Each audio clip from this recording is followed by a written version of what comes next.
اب سورہ تحریم میں خاص طور پر ایک خاص جو پس منظر ہے اس کے اعتبار سے یہ آیت آ رہی ہے، یا ایھا الذین آمنوا توبوا الی اللہ توبۃ نصوحا، اے وہ لوگوں جو ایمان لائے ہو، اے ایمان کے مدعیو، دعوے دارو، توبہ کرو اللہ کی جناب میں، لیکن وہ توبہ خالص ہونی چاہیے، توبۃ نصوحا۔ اس سورہ مبارکہ کے پس منظر کو نوٹ کیجئے تو اس میں ایک خطائے اجتہادی کہہ لیجئے حضور سے ہو گئی تھی صلی اللہ علیہ وسلم، اگرچہ وہ خطا جانب خیر میں تھی، اچھے کام کے لیے تھی، برے کام کے لیے نہیں تھی، کہ آپ نے اپنی ازواج مطہرات کی دل جوئی کے لیے ایک شے جو اللہ کی طرف سے آپ کے لیے حلال تھی اس کو استعمال نہ کرنے کی قسم کھا لی، تو اس پر حضور کو روکا گیا، یا ایھا النبی لم تحرم ما احل اللہ لک تبتغی مرضات ازواجک، اے نبی کیوں آپ اپنے اوپر حرام ٹھہراتے ہیں وہ شے جو اللہ نے آپ کے لیے حلال قرار دی ہے؟ کیا آپ اپنی بیویوں کی رضا جوئی کے لیے ایسا کر رہے ہیں؟ واللہ غفور الرحیم، اللہ غفور ہے، رحیم ہے، اللہ نے آپ کی اس خطا سے درگزر کیا ہے، لیکن قد فرض اللہ لکم تحلۃ ایمانکم، اللہ تعالیٰ نے راستہ تمہارے لیے کھول دیا ہوا ہے کہ ایسی قسموں کو کھولا جا سکتا ہے، جس کے لیے کہ سورہ مائدہ کے اندر کفارہ دے دیا گیا۔ تو گویا کہ حضور کو یہاں حکم دیا جا رہا ہے کہ آپ اپنی اس قسم کا کفارہ دیجئے، قسم کا، اور یہ جو قسم ہے اس کو کھول دیجئے۔ نمبر 2 پہ پھر 2 ازواج مطہرات کا معاملہ آیا کہ حضور نے ایک راز کی بات کہی ایک زوجہ محترمہ سے، لیکن انہوں نے وہ راز جو ہے وہ دوسری زوجہ محترمہ کو پہنچا دیا جن میں زیادہ آپس میں قریبی تعلق تھا، تو گویا کہ یہ بھی ایک طرح سے خیانت ہو گئی، اس لیے کہ راز جو ہے وہ تو ایک امانت ہوتا ہے، اور خاص طور پر عائلی زندگی میں میاں بیوی کے درمیان کے جو معاملات ہوتے ہیں وہ تو بہت ہی رازداری پر مبنی ہوتے ہیں، اس لیے ان میں سے کوئی چیز جو ہے جس کو خاص طور پر کہا گیا ہو کہ یہ ایک راز کی بات ہے جو تم سے کہہ رہا ہوں، کسی اور سے کہنا نہیں ہے،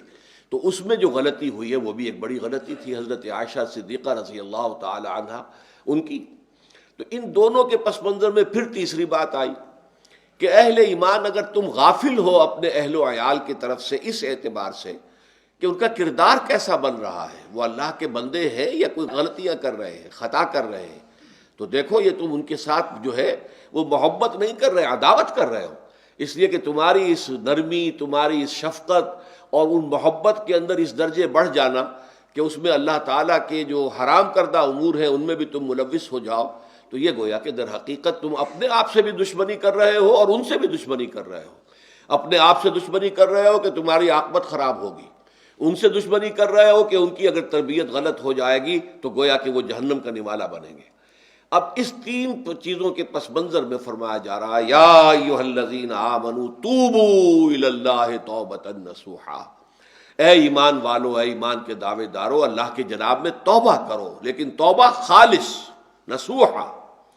پہلی بات تو یہ جانیے، میں نے بھی یقیناً پہلے بھی عرض کیا ہوگا لیکن دہرانے میں کوئی حرج نہیں ہے، عربی زبان میں یہ 2 الفاظ بہت قریب ہیں، آبا یعوب اوبن اور تابا یتوب توبن یا توبتن۔ آبا یعوب اوبن بھی ہوتا ہے واپس لوٹنا، لیکن یہ ہے کسی یعنی مادی چیز کی طرف سے واپس لوٹنا۔ ایک ہے تابا یتوب توبن یا توبتن، وہ کسی فعل سے، معنوی چیز سے پلٹ آنا، لوٹ آنا۔ چنانچہ ایک بڑی پیاری جو دعا حضور صلی اللہ علیہ وسلم مانگا کرتے تھے، آپ کی مسنون دعاؤں میں سے ہے، جب آپ سفر پر گئے واپس گھر آئے تو گھر میں داخل ہوتے ہوئے آئبونا تائبونا لربنا حامدون، ہم پلٹ کر آ گئے ہیں سفر سے، وطن سے میں پہنچ گئے ہیں، گھر میں داخل ہو رہے ہیں، اور ہم اس حال میں بھی اپنے رب کی جناب میں توبہ بھی کر رہے ہیں، رجوع کر رہے ہیں اللہ کی جناب میں، اور اپنے رب کی حمد کرتے ہوئے داخل ہو رہے ہیں۔ آئبونا تائبونا لربنا حامدون۔ اسی طرح آپ بازار جائیں، اس کے بعد اپنے گھر میں داخل ہو تو یہ دعا پڑھیں، تو یہ گویا یہ بہت ہی ایک یوں سمجھیے مبارک، بہت سی اس کے اندر برکات ہوں گی۔ تو اس میں بھی لفظ آبا یعوب اوبن، تابا یتوب توبن، یہ دونوں کے بہت قریب آ گئے، آئبونا تائبونا لربنا حامدون۔ توبو الی اللہ، اب الہ کو نوٹ کیجئے، یہ توبہ کا لفظ بھی بہت سے ایسے الفاظ میں سے عربی زبان کے، جیسا کہ اس سے پہلے ہم دیکھ چکے ہیں کہ ایک لفظ ہے رغبہ، رغبہ رغبت جسے اردو میں ہم بولتے ہیں، رغبہ الہ ہوگا تو کسی شے کی طرف رجحان ہونا، اس کی طلب پیدا ہو جانا، اس کی خواہش پیدا ہو جانا، اور رغب عن ہوگا تو کسی چیز سے متنفر ہو جانا، دور ہٹ جانا، دور چلے جانا۔ ورب ایک ہی ہے، پریپوزیشن کی چینج سے بالکل برعکس نتیجہ نکل آیا۔ ومن رغب عن سنتی فلیس منی، جسے میری سنت پسند نہیں ہے، جو اس سے ہٹتا ہے، پیچھے ہٹتا ہے، اس کو ترک کرتا ہے، اس کا مجھ سے کوئی تعلق نہیں۔ اسی طرح مالا یمیل و میلن، مالا الہ کسی شے کی طرف مائل ہونا، مالا عن اس شے سے ہٹ جانا، پیچھے ہٹ جانا، نفرت ہو جانا، اسی میں وہ لفظ تھا سا، فقط سقط قلوبکما، تمہارے دل جو ہے وہ تو مائل ہو ہی گئے ہیں۔ سغا بھی الہ ہوگا تو اس کے معنی کسی شے کی طرف مائل ہو جانا، عن ہوگا تو کسی شے سے متنفر ہو جانا۔ تو وہاں میں عرض کر چکا تھا لقد سقط قلوبکما، تو اے نبی کی دونوں بیویوں تمہارے دل تو یقیناً اللہ کی طرف مائل ہو چکے ہیں، توبہ کی طرف مائل ہو چکے ہیں، لیکن زبان سے یہ کہتے ہوئے کہ حضور معاف کر دیجئے غلطی ہو گئی، یہ اس میں ذرا حجاب آ رہا ہے۔ ظاہر بات ہے شوہر اور بیوی کے درمیان جس طرح کا تعلق ہوتا ہے تو اس میں یہ کہ بسا اوقات اپنی غلطی کو واضح الفاظ میں تسلیم کرنے میں کچھ ہچکچاہٹ سی ہوتی ہے، تو وہ ایک کیفیت تھی کہ تمہارا دل تو مائل ہو چکا ہے، لیکن یہ کہ تم ذرا زبان سے بھی کہو، اقرار کرو۔ اسی طریقے سے یہ لفظ توبہ ہے، توبہ الہ ہے، کسی کی جناب میں توبہ کرنا۔ جب اللہ تعالیٰ کی طرف توبہ کا لفظ آئے گا تو توبو الی اللہ توبۃ نصوحا، اللہ کی جناب میں توبہ کرو۔ اور جب اللہ تعالیٰ توبہ کرتا ہے، یہ لفظ جو ہے دو طرف استعمال ہوتا ہے، تواب بندہ بھی ہے، تواب اللہ بھی ہے۔ اللہ تواب ہے، بہت توبہ کا قبول کرنے والا، بندہ تواب ہے، بہت زیادہ توبہ کرنے والا۔ وہ حدیث میں آپ کو سنا چکا ہوں، کل بنی آدم خطاؤون وخیر الخطائین التوابون، تمام بنی آدم نہایت خطا کار ہیں، گناہ گار ہیں، غلطیاں ہوتی ہیں، خطائیں ہوتی ہیں، لیکن ان خطا کاروں میں بہتر لوگ وہ ہیں جو بہت توبہ کرنے والے، رجوع کرتے، پلٹتے ہیں، ان میں پشیمانی پیدا ہو جاتی ہے اور وہ اللہ تعالیٰ کی جناب میں رجوع کرتے ہیں، تو وہ تواب ہیں، بہت زیادہ توبہ کرنے والے۔ لیکن اللہ کی جناب میں توبہ جب بندہ کرتا ہے تو وہ الہ آئے گا، تابہ الہ، اس نے توبہ کی اللہ کی جناب میں۔ اللہ توبہ کرتا ہے یعنی اللہ تعالیٰ جو ہے اپنی نظر شفقت اور نظر رحمت جو پھیرنی تھی اس نے، کہ ایک بندے نے گناہ کیا ہے، میرے حکم کی جو ہے خلاف ورزی کی ہے، معصیت کا ارتکاب کیا ہے، تو اللہ تعالیٰ اپنی رحمت اور شفقت کی نگاہ اس سے ہٹا لیتا ہے۔ لیکن جب بندہ توبہ کرتا ہے تو پھر اللہ تعالیٰ بھی رجوع فرماتا ہے اور اپنی شفقت اور رحمت اور مغفرت کے ساتھ بندے کی جانب متوجہ ہو جاتا ہے۔ لیکن وہاں تابہ اعلیٰ آئے گا، تم علینا، اے پروردگار ہماری توبہ کو قبول فرما، وہ الہ کے ساتھ آئے گا۔ ہم جب توبہ کریں گے تو وہ الہ کے ساتھ آئے گا۔ تو یہاں فرمایا توبو الی اللہ، اللہ کی جناب میں توبہ کرو، پلٹو، رجوع کرو، اور توبۃ نصوحا، خالص توبہ۔ اس کی جو وضاحت تھوڑی سی میں ابھی کر چکا ہوں کہ خالص توبہ سے مراد کیا ہے۔ یہ نہیں کہ بس توبہ کی ورد ہو رہا ہے اور توبہ جو ہے وہ اس کے کلمات زبان سے ادا کیے جا رہے ہیں۔ بعض لوگ ہیں وہ جو آیت کریمہ ہے اس کا 1.25 لاکھ کا ہو رہا ہے، ورد ہو رہا ہے، کتنا ہو رہا ہے، اس کی تسبیح پڑھ رہے، اس سے کچھ نہیں ہوتا جب تک کہ دل کے اندر گناہ سے نفرت پیدا نہ ہو جائے، حقیقی پشیمانی نہ ہو کہ یہ مجھ سے بہت غلط حرکت سرزد ہوتی رہی ہے، پختہ ارادہ نہ ہو کہ آئندہ یہ کام نہیں کروں گا یا کروں گی، اور یہ کہ بالفعل بھی اس کام کو چھوڑ دے۔ یہ 3 شرطیں کم سے کم ہیں ان چیزوں میں کہ جو حقوق اللہ میں سے اللہ تعالیٰ کے حقوق، ان میں کوتاہی ہوئی ہے، ان میں غلطی ہوئی ہے، اس میں انسان نے کسی معصیت کا ارتکاب کیا ہے، تو 3 شرطیں۔ حقیقی پشیمانی نمبر 1، جس کے لیے میں نے اقبال کا شعر آپ کو سنایا تھا، جو بالکل نوجوانی کے دور میں انہوں نے کہا تھا، اور کسی، اب میں نام بھول رہا ہوں، کوئی بہت بڑے شاعر تھے، استاذ تھے، اساتذہ، استاذ الشعراء، انہوں نے کہا تھا کہ میاں صاحبزادے اس عمر میں اور یہ شعر، اس قدر اونچا شعر ہے کہ موتی سمجھ کے شان کریمی نے چن لیے قطرے جو تھے میرے عرق انفعال کے۔ انفعال کہتے ہیں شرمندگی کو،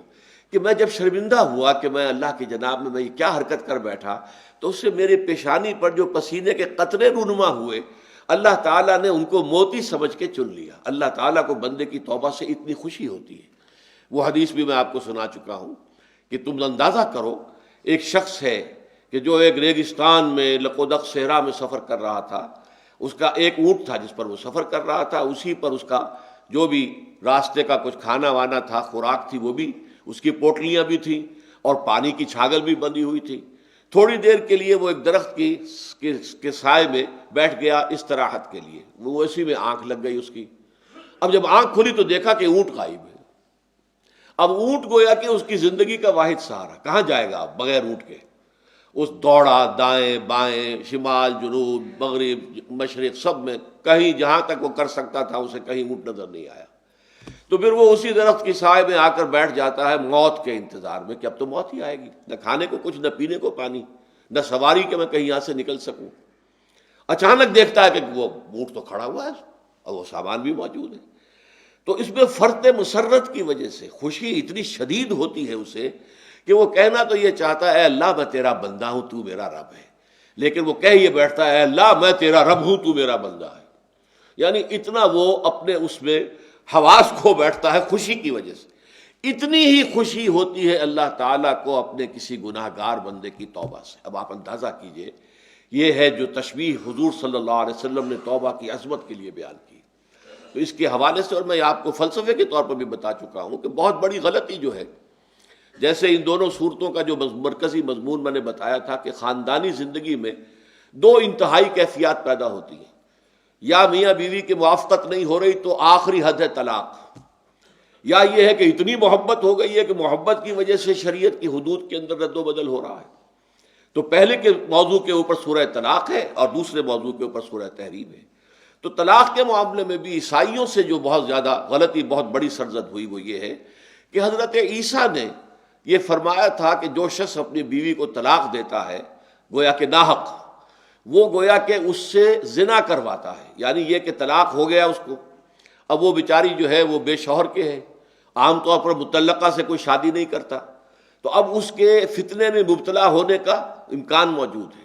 وہ زناکاری پر آمادہ ہو سکتی ہے۔ تو جس شخص نے اسے غلط طلاق دی تھی در حقیقت وہ ذمہ دار ہوگا اس زناکاری کا جو وہ کر رہی ہے۔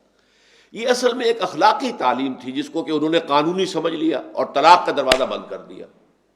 حالانکہ شریعت موسوی میں طلاق کا راستہ کھلا تھا، جیسے شریعت محمدی میں کہ اگر کوئی صورت ایسی ہے کہ مزاج نہیں مل رہا ہے تو ٹھیک ہے، علیحدہ ہو جاؤ، سیپریشن کا راستہ کھلا ہوا ہے۔ اگرچہ اللہ کو حلال چیزوں میں سب سے زیادہ ناپسند طلاق ہے، اللہ چاہتا یہی ہے کہ یہ بندھن بندھ جائے تو بندھا رہے ساری عمر،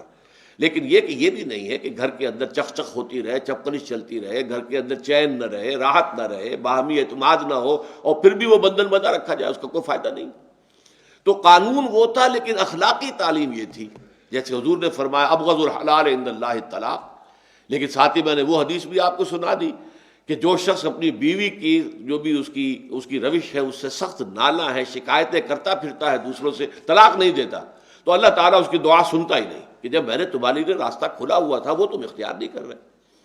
تو یہی معاملہ در حقیقت عیسائیوں نے اس حد تک بڑھایا کہ حضرت آدم اور حوا سے جو خطا ہو گئی تھی، وہ خطا جو ہے وہ تو ہر انسان دنیا میں جو آتا ہے تو خطا کار ہے، وہ اپنے آباء و اجداد، اپنے اماں حوا اور اپنے ابا آدم کی خطا لے کر اپنے ساتھ پیدا ہو رہا ہے، تو گناہ گار ہے۔ Man is sinful from the very birth. اب اس کا کیا علاج ہو؟ پھر وہ تو اس کا علاج ڈھونڈا کہ اللہ نے اپنا اکلوتا بیٹا زمین پر بھیج کر اور اسے ان لوگوں کی طرف سے کفارہ بنا لیا کہ جو ہمارے اس بیٹے پر ایمان لے آئے۔ یہ سارا عقیدہ بناء فاسد علی الفاسد کیوں ہوا؟ کہ توبہ کے بارے میں تصور ان کا غلط ہو گیا۔ اللہ قرآن مجید نے واضح کیا کہ غلطی تو ہوئی تھی حضرت آدم و حوا سے، شیطان کے بہکانے میں آ گئے تھے، لیکن یہ کہ پھر انہوں نے توبہ کی، اللہ نے تاب علیہ، اللہ نے اس کی توبہ قبول فرما لی۔ فتلقى آدم من ربہ کلمات فتاب علیہ، تو آدم نے اپنے رب سے کچھ کلمات سیکھ لیے، پشیمانی تو ہو گئی تھی، شرمندگی ہو گئی تھی، لیکن الفاظ نہیں مل رہے تھے، کن الفاظ میں میں اللہ کی جناب میں توبہ کروں۔ اللہ کی کمال شفقت کے اللہ نے وہ الفاظ بھی انہیں تلقین کر دیے جو سورہ اعراف کے اندر بیان ہوئے ہیں، ربنا ظلمنا انفسنا وان لم تغفر لنا وترحمنا لنکونن من الخاسرین۔ اللہ نے توبہ قبول فرما لی، فتاب علیہ۔ اب جو بچہ پیدا ہو رہا ہے نسل آدم کا، وہ کوئی اپنے جد امجد جو ہے حضرت آدم اور حضرت حوا کے گناہ کی پوٹ لے کر نہیں آتا ہے، وہ تو کل مولود یولد علی الفطرہ، فطرت الاسلام پہ پیدا ہوتا ہے۔ تو توبہ کی در حقیقت جو عظمت اور حقیقت ہے ہمارے دین میں، اس کو نہ سمجھنے سے بھی بہت بڑی غلطیاں لوگوں سے ہو جاتی ہے، اور تاریخ انسانی میں اتنی بڑی بڑی غلطیاں ہوئی ہیں۔ طلاق کے معاملے میں بھی عیسائیوں نے پھر یہ کیا کہ سوائے اس کے کوئی شکل نہیں ہے کہ بیوی زنا کار ہو، تو پھر تو طلاق ہو جائے گی، سیپریشن ہو جائے گی۔ لہذا جو طلاق دینا چاہتے تھے وہ ایسے مواقع پیدا کرتے تھے کہ بیوی زنا کرے، یا یہ کہ جھوٹی گواہیاں فراہم کرتے تھے زنا کاری کی اور پھر اس سے چھٹکارا حاصل کرتے تھے۔ اس کے بغیر چھٹکارا حاصل کرنے کی کوئی شکل نہیں تھی۔ اس پر بڑے بڑے افسانے جو ہیں وہ مغربی لٹریچر کے اندر آپ کو ملیں گے کہ عورت سے نجات پانے کے لیے انہیں پھر یہ کرنا پڑتا تھا کہ جھوٹے طور پر جھوٹا الزام تہمت لگا کر اس کے اوپر زنا کا الزام ثابت کرے، یا یہ ہے کہ اسے واقعتاً خود ایسے حالات میں ڈال دے کہ وہ زانیہ بن جائے اور پھر اس سے نجات حاصل۔ یہ گویا کہ پھر وہی بناء فاسد علی الفاسد، ایک غلط بات کے اوپر دوسری غلط بات کہی۔ تو توبوا الی اللہ توبۃ نصوحا، توبہ کرو اللہ کی جناب میں جو کہ خالص توبہ ہو۔ خالص توبہ میں 3 شرائط میں نے بیان کر دی کہ اگر اللہ کے حقوق میں معاملے میں کبھی بیشی ہوئی ہے تو پھر یہ ہے کہ پشیمانی حقیقی، عزم مصمم دوبارہ نہیں کروں گا، نہ کروں گی، اور نمبر 3 یہ کہ ایک مرتبہ اس گناہ کو لازماً چھوڑ دینا۔ اس کے بعد جو ہے اگر یہ حقوق العباد میں سے ہے تو ایک چوتھی اضافی شرط ہے، یا تو اس کی تلافی کرو، اس کا پیسہ مارا تھا تو پیسہ دو، بہن کا حق جو ہے وراثت میں کھایا تھا تو اس کو ادا کرو، یا اس سے معافی حاصل کرو، یا پھر ایک شکل ہو سکتی ہے کہ اگر وہ فوت بھی ہو گیا ہے، اب کوئی شکل نہیں ہے، اس کی طرف سے صدقہ و خیرات کرتے رہو، اللہ یہ میں کر رہا ہوں اس کے حساب میں اس کو جمع کر دیں، اور میری جو کوتاہی تھی اس کو معاف فرما دیں، اس کو جو ہے وہ ڈیبٹ کریڈٹ ہو جائے گا، ورنہ پھر آخرت میں یہ ہوگا کہ آپ کی نیکیاں اس کے حوالے کی جائیں گی، یا آپ کے پاس نیکیوں کا ذخیرہ بھی کافی نہ ہوا تو اس کے گناہ آپ کے پلڑے میں ڈال دیے جائیں گے۔ اور اسی کو حضور نے فرمایا کہ میری امت کا اصل مفلس وہ ہے۔ آپ نے پوچھا اتدرون من المفلس، آپ لوگ جانتے ہیں کہ مفلس کون ہوتا ہے؟ تو صحابہ نے وہی جواب دیا جو ہم میں سے ہر شخص جواب دے گا، المفلس عندنا من لا درہم لہ ولا دینار، ہمارے نزدیک ہم مفلس اس کو کہتے ہیں جس کے پاس درہم و دینار نہیں ہے، روپیہ پیسہ نہیں ہے۔ حضور نے فرمایا نہیں، میری امت کا مفلس وہ ہوگا جو قیامت کے دن حاضر ہوگا، بہت سی نمازوں کی وہ پنڈ لے کر آئے گا، وہ گٹھڑی لے کر آئے گا، گٹھڑا لے کر آئے گا، اور روزوں کا اور اس کا اور حجوں کا اور عمروں کا، لیکن وقد شتم ھذا واکل مال ھذا، اس نے مال کھایا تھا فلاں کا حرام طریقے سے، فلاں کو گالی دیتی تھی، فلاں پر تہمت لگائی تھی، حقوق العباد کے اندر جو ہے اس کی عزت پر حملہ کیا تھا، وہ سارے مدعی جمع ہو جائیں گے۔ اللہ تعالیٰ کسی سے کہے گا بھائی تم اس کی نمازیں لے جاؤ، کسی سے کہے گا اس کے روزے لے جاؤ، اچھا تم لو حج لے جاؤ، اس کے عمرے لے جاؤ، اور اس کے بعد بھی مدعی باقی ہوں گے، تو اب مدعیوں کے گناہ اس کے پلڑے میں ڈالے جائیں گے، اور پھر وہ دوسروں کے گناہوں کے بوجھ تلے دب کر جہنم میں جھونک دیا جائے گا۔ تو یہ حقوق العباد کے اندر معاملہ اس سے بھی کہیں زیادہ سخت ہے کہ جو حقوق اللہ کا ہے۔ اللہ تو بڑا غفور ہے، رحیم ہے، اس کے اندر وہ رعایت بھی کرے گا، لیکن حقوق العباد کا معاملہ اللہ کہہ دے گا یہ میرا معاملہ ہے ہی نہیں، یہ تمہارا آپس کا معاملہ ہے، تمہیں اس میں تو جو بھی ہے لین دین کر کے ہی معاملہ چکانا ہوگا، دے دے کر معاملہ ہوگا، اس کے بغیر نہیں۔ تو توبوا الی اللہ توبۃ نصوحا عسیٰ ربکم ان یکفر عنکم سیئاتکم، عین ممکن ہے، عسیٰ اصل میں امید دلانے کے لیے ہوتا ہے، شاید کہ ایسا ہو جائے، لیکن جب اللہ کی طرف سے یہ لفظ آتا ہے تو یہ یقینی معنی، یقینی وعدے، اللہ کا وعدہ ہے، اگر تم یہ توبہ نصوح کرو گے تو اللہ کا وعدہ ہے تم سے کہ وہ تم سے تمہاری برائیوں کو دور کر دے گا۔ یہ تکفیر کے لفظ کو بھی سمجھ لیجئے، کفر کا اصل معنی ہے چھپا دینا، دبا دینا، اسی لیے گناہ کا کفارہ ہوتا ہے۔ آپ سے گناہ ہو گیا، آپ نے کفارہ دے دیا تو گناہ چھپ گیا، دب گیا، اس کے اثرات زائل ہو گئے، وہ آپ کے نامہ اعمال سے اس کو ختم کر دیا جائے گا۔ یہ ہے کفارہ، کفارہ۔ کفار جمع ہے کافر کی، کافر جو ہے وہ حق کو چھپاتا ہے، اللہ کی دعوت جو دی جا رہی ہے اس کو دباتا ہے، تو اس معنی میں وہ کافر ہے، انکار کرتا ہے۔ لیکن یہ کہ ایک کفران نعمت ہے، کسی نے آپ پر احسان کیا ہے اور آپ اس کا احسان نہیں مان رہے، آپ کے لیے دل میں اس کے لیے کوئی احسان بندی کے جذبات پیدا نہیں ہوئے، تشکر کا جذبہ پیدا نہیں، یہ کفران نعمت ہے۔ تو تکفیر اس کو بھی کہتے ہیں، تکفیر اسے بھی کہتے ہیں مسلمان امت میں سے کسی کو نکال دینا، اس لیے کہ وہ بنیادی عقائد میں علیحدہ ہو گیا ہے، تو یہ پرجنگ ہے، یہ بھی تکفیر ہے۔ تو تکفیر اعمال کیا ہے کہ برے اعمال کو دھو دے گا تمہارے نامہ اعمال سے، اور نمبر 2 تمہارے دامن کردار سے بھی دھو دے گا، جو غلطیاں تمہارے اوپر چلی آ رہی تھی، اتنے عرصے تک تم کرتے رہے ہو، تمہارا کردار جو ہے اس سے مقدر ہو گیا ہے، اس کے اندر جو ہے خرابی پیدا ہو گئی ہے، تو اللہ اس کو بھی دھو دے گا۔ تو دنیا میں بھی تکفیر کا اثر ہوگا کہ انسان کی اصلاح ہو جائے گی، اس کی سیرت و کردار جو ہے صحیح رخ پر آ جائیں گے، اور آخرت میں یہ ہے کہ اس کا جو اعمال نامے میں جو گناہ درج تھا وہ وہاں سے صاف کر دیا جائے گا، محو کر دیا جائے گا۔ یہ تکفیر دو گناہ ہے، اور اس میں جو ہم سورہ الفرقان میں پڑھ کر آئے ہیں وہ اس سے بھی اگلی بات ہے۔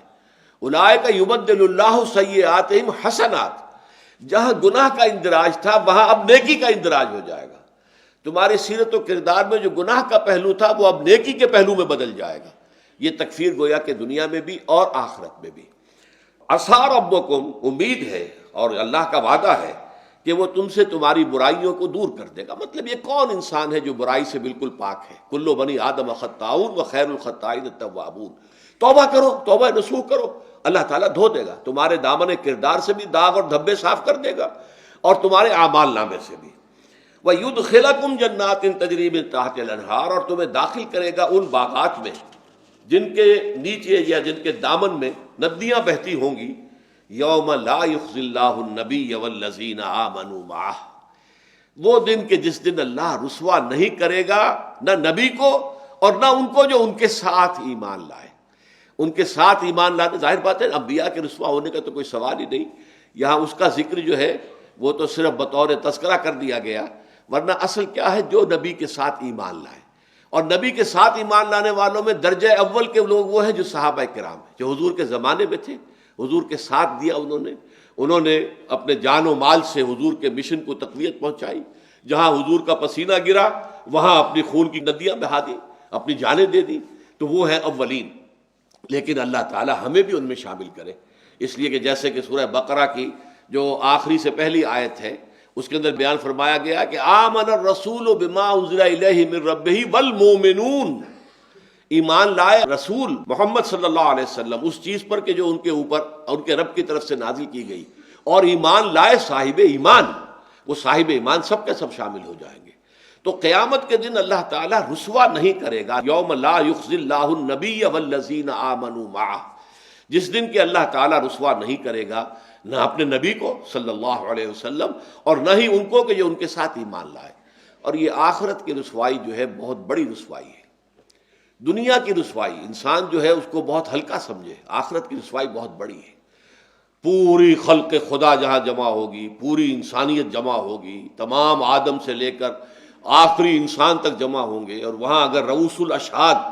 ہمارا پردہ چاک کیا جائے، ہمارے گناہوں کو جو ہے اعلان کیا جائے، تو وہ کتنی بڑی رسوائی ہوگی۔ اسی لیے یہ دعا مانگتے رہنا چاہیے، اللہم ربنا اجرنا من خزی الدنیا والآخرہ، اے اللہ ہمیں بچا لے، دنیا اور آخرت دونوں کی رسوائی سے بچا لے۔ دنیا کی رسوائی یہ ہے کہ آپ کی کسی غلط کام کا چرچا ہو جائے، دنیا کے اندر پھیل جائے، آپ کی جو ہے عزت جو ہے وہ داغدار ہو جائے، اس سے بھی اے اللہ بچا لے، پردہ ڈال دے۔ جیسے کہ حضور نے لفظ استعمال کیا اللہ یتغمدنی ربی برحمتہ، اللہ یہ کہ میرا پروردگار مجھے اپنی رحمت کی چادر تلے ڈھانپ لے۔ اللہ تعالیٰ دنیا میں بھی ہمیں ڈھانپے رکھے اور آخرت میں بھی ڈھانپ لے۔ تو یہ خزی دنیا والآخرہ، اے اللہ ہمیں دنیا کی بھی رسوائی سے بچائے رکھ اور آخرت کی رسوائی سے بھی بچا لیجو۔ بارک اللہ لی ولکم فی القرآن العظیم ونفعنی وإیاکم بالآیات والذکر الحکیم۔